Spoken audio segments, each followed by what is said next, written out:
আসসালামু আলাইকুম। The independent ভয়েসের পক্ষ থেকে আজকের আলোচনায় সবাইকে স্বাগত জানাচ্ছি। একটি নিষ্পাপ চাহনি, দিগন্তহীন স্বপ্নে বিভোর উজ্জ্বল হাসি, নিরপরাধ একটি তাজা প্রাণ।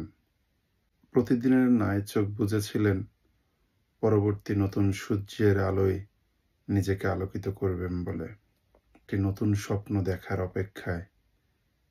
কিন্তু কে জানত মানুষরূপী পাষণ্ডের নির্মম লোলুপ দৃষ্টিতে মৃত্যুর সাথে লড়াই করতে হবে ৮ বছরের শিশু আছিয়াকে। বলছি মাগুরায় ধর্ষণের শিকার হওয়া ৮ বছরের শিশু আছিয়ার কথা।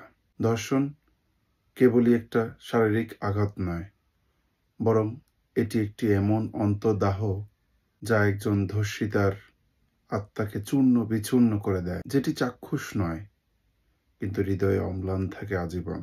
ধর্ষণের মতো নিষ্ঠুর, নির্মম, ঘৃণ্য কাজে কোনো নারী বা শিশুকে যেন বাধ্য করা না হয়, এটা নিশ্চিত করাই হচ্ছে আমাদের আগামী দিনের প্রত্যয়, যার জন্য আমাদের প্রত্যেকেরই মানসিকতার পরিবর্তন ঘটাতে হবে। গড়ে তুলতে হবে একটি নিরাপদ, সুস্থ জীবন ব্যবস্থা, যেখানে একটি শিশু চোখ বুজে বিচরণ করবে তার নিরাপদ স্বাধীনতায়।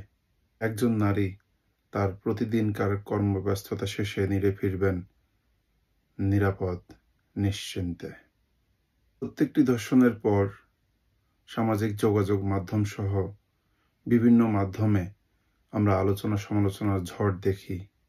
দর্শক গ্রেপ্তার হয়, কিছুদিন জেলে থাকে, কিন্তু সময়ান্তে আবার নতুন নামে, নতুন গল্পে আমরা দর্শিতার আত্মচিৎকার শুনি, স্বপ্ন ভাঙার গল্প দেখি। ধর্ষণ প্রতিরোধে আমরা নতুন কোনো আইন চাই না, চাই না সংশ্লিষ্ট কর্তৃপক্ষের মিথ্যাশ্বাসের ফুলঝুরি, কারণ আমরা দেখেছি এদেশে বিচারের বাণী নিভৃতে কেঁদেছে। আমরা চাই বিদ্যমান আইনের যথাযথ প্রয়োগ।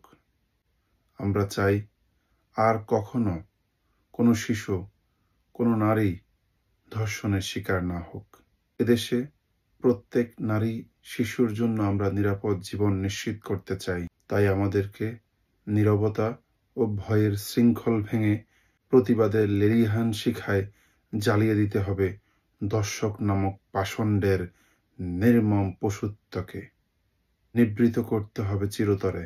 ধর্ষিতার প্রতি করুণা নয়, বরং ধর্ষণ বন্ধে আমাদেরকে কার্যকর ব্যবস্থা নেওয়ার জন্য যে যার অবস্থান থেকে প্রতিবাদী হয়ে উঠতে হবে।